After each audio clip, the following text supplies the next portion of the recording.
Once I had the windows out and the top sides painted with the exception of the non-skid, I could turn my attention to replacing the now opaque plastic windows. I reviewed Gemini's excellent video on the topic. The first thing that I did was to evaluate the windows.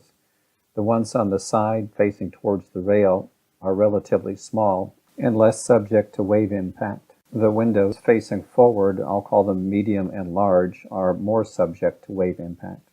These are the old windows. You can see that the largest one, the one from the salon, is clear and the others are tinted. All of these windows are made from polycarbonate and they have yellowed significantly. Polycarbonate is usually quoted as being 30 times stronger than acrylic, but it yellows under UV. I decided to do the smaller windows in acrylic and the larger in polycarbonate.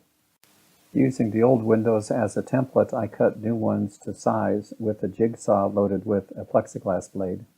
I then smoothed the edges with a flap disc sander. I only used half as many screw holes as the originals. The screw holes need to be larger than the screws and countersunk. Here the cut windows are ready for spray painting. Note that I left about a 3/8 of an inch gap between the blue tape and the brown paper area. After it's spray painted black, the blue tape will be removed so the adhesive will stick to that area. I did not use the so-called dam that is described in Gemini's instruction video. The brown paper is removed from the inside once the windows are in place. I used about a case and a half of Dow 795 adhesive sealant. I found it was helpful to put alignment marks on the window and on the hull. This is what it looked like about halfway through the job. We found some decorative nautical looking trim, but haven't found the right adhesive for it yet. These cockpit hatches were quite yellowed as well, and I decided to replace those with white tinted acrylic. The new stuff looks a lot better. The lockers looked pretty bad, and they were prone to getting wet. Some of them don't have drains, like the ones on the transom. I painted the inside of all the lockers with bilge coat, except for the floors. I also replaced the gaskets on the hatches. I figured out the best way to do this was to put double-sided tape on the mating surface, and then lay the gasket on top of that sticky side up. Then closing the door while sitting inside the locker, I could align everything properly.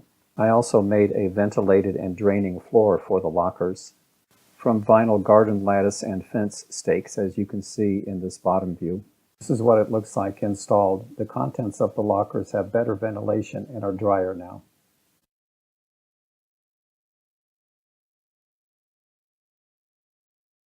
Replacing the lifelines was a simple project that only took about half a day. We used a Suncore kit from Sailrite and uncoated wire.